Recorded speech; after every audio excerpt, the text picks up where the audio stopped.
በጥንቃቄ መያዝ ይገባል የታሪክ ነገር ማለት ነው። እና እዚህ ጋር ከፓርት 1 ለዚህ ላይ ነበር ያቆም ነው። So the attack on the cave with the mustard gas, the attack on the cave with mustard gas and execution by machine gun of 800 men who had surrendered. Many of the people inside the cave were women, children, and old people. The siege was short, lasting April 9th to the 11th. Only 15 men managed to escape during the battle, and a handful of women and children reportedly survived as prisoners, according to the Italian documents and testimonies of local people. The massacre happened in April 1939 after the gassing. Okay, they gassed the people. They gassed the people in Amara, the very region Jawar Muhammad is questioning. This is the cave, okay, that he was talking about.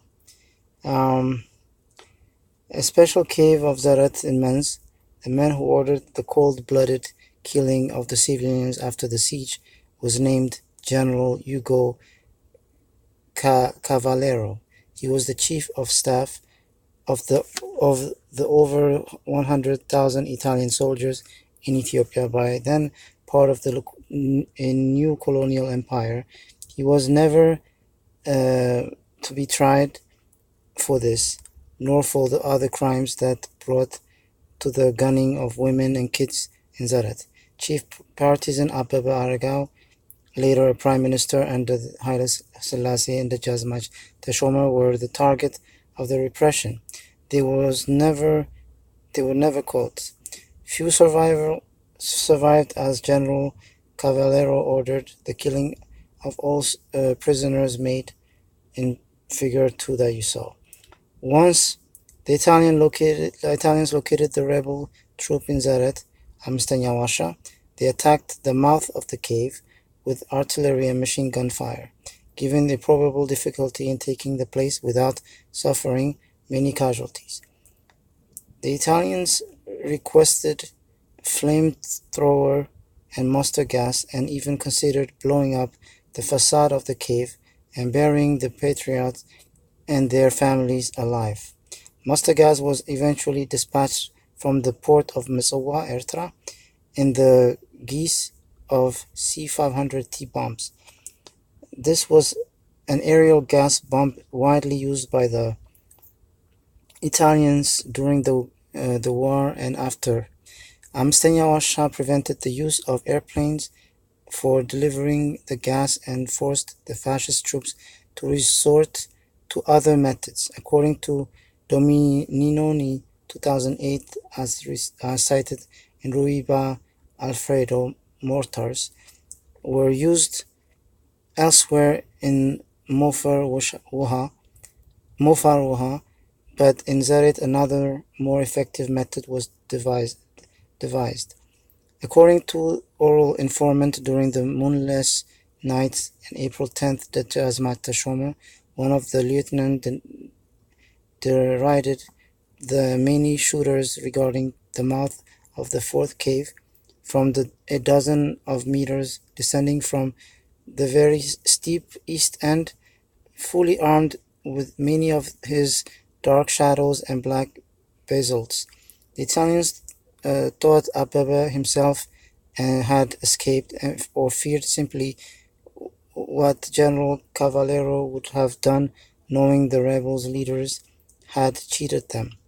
They knew particularly the cave was untenable, and any charge of its wall would have meant being under fire, as neat silhouette against a strong light, firing an imperceptible darkness.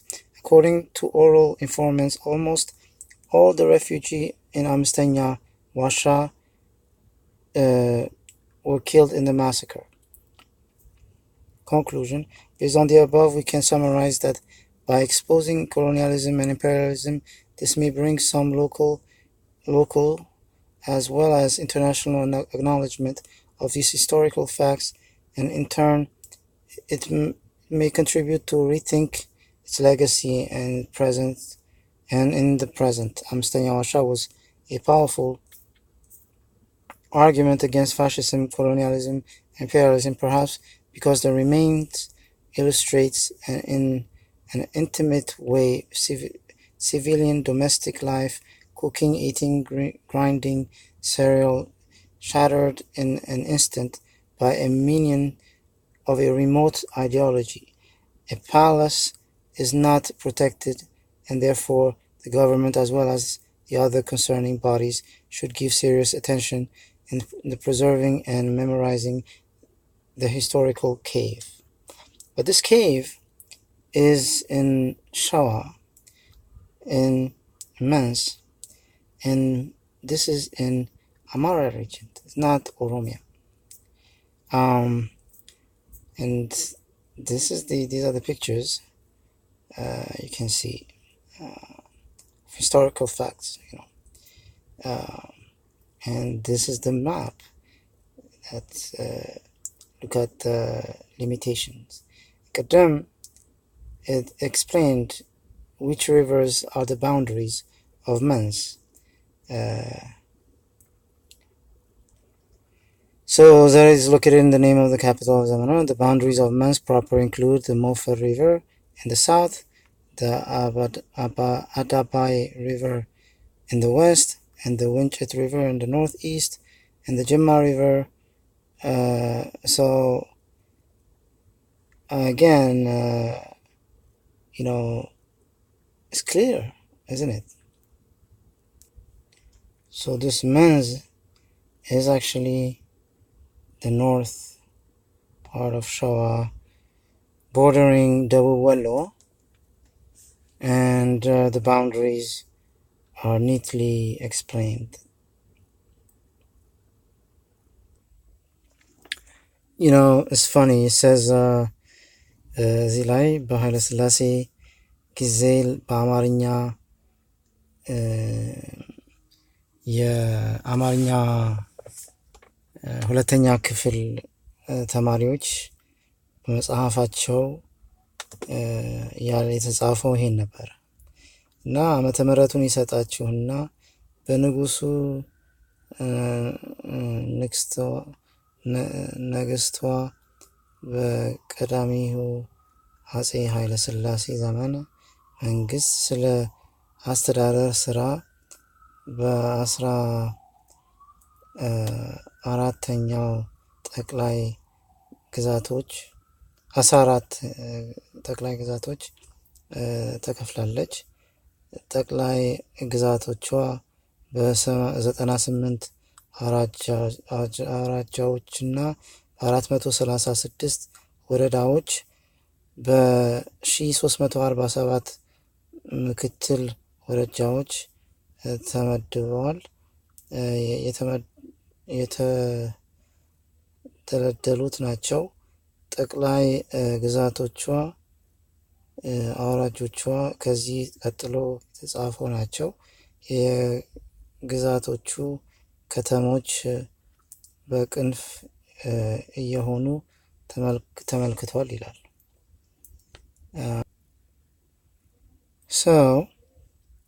እዚህ ጋር አዲስ አበባ እዚህን ሸዋ ውስጥ ያለውን ከተማዎች ይናገራል። ከዛ በኋላ ወሎ ነው ያለው። ወሎ ዋና ከተማ ደሴ፣ ትግሬ መቀሌ፣ በጌ ምድር ሰሜን ጎንደር።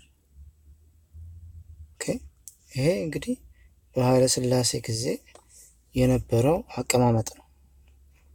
ጀዋር መሐመድ 1973 ማፕ አምጥቻለሁ፣ ይሄ የጥንት ነው ከመወለዴ በፊት የነበረ ነው ያለው።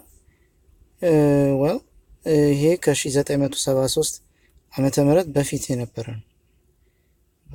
ማለት ኃይለ ሥላሴ የሞቱት በ1973 ነው፣ 74 አካባቢ። ይሄ ግን አሁን ማሳየው የነበረው ነው ማለት ያው በመንግስቱም ጊዜ ይሄው ነበረ፣ እንኳን በኃይለ ሥላሴ ጊዜ ማለት ነው። በሚኒሊክም ጊዜ እንደዚሁ ነው። ከዛም አልፈን ደግሞ ያው ጎጃም፣ ደብረ ማርቆስ ዋና ከተማ፣ ወለጋ ለቀምት ዋና ከተማ፣ ኢሊባቡር ጎሬ፣ ከፋ ጅማ፣ ሲዳሞ ይርጋ አለም፣ ገሙገፋ አርባ ምንጭ፣ አሩሲ አሰላ፣ ሀረርጌ ሀረር፣ ባሌ ጎባ፣ ኤርትራ ደግሞ አስመራ ዋና ከተማ። ይሄ ነበር አቀማመጡ እንጂ ኦሮሚያ የሚባል ነገር የለም፣ አልነበረም። አሁን የመጣ ነው።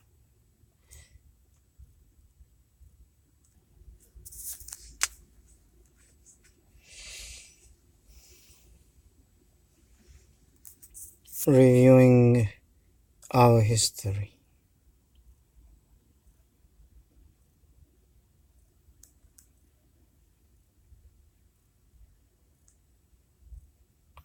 አባ ጊዮርጊስ ዘጋስጫ ያሉት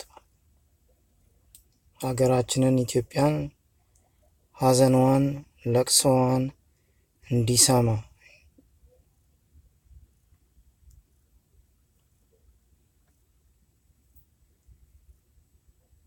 ጀዋር መሐመድ ደግሞ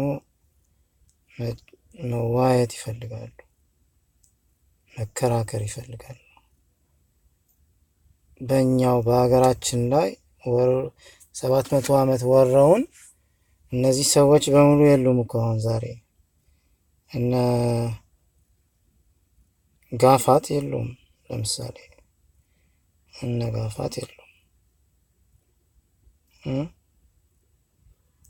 አሁን ኦሮሚያ ለማድረግ ነው፣ ኢንቬዥን ነው። The whole speech of Jawar Mohammed is basically to enable the Oromo people to expand and be allowed to stay in Ethiopia. That's it. But ታሪክ በጥንቃቄ መያዝ አለበት ስላለ he gives me the green light ለመከራከር ማለት ነው። And here we go. Now you read.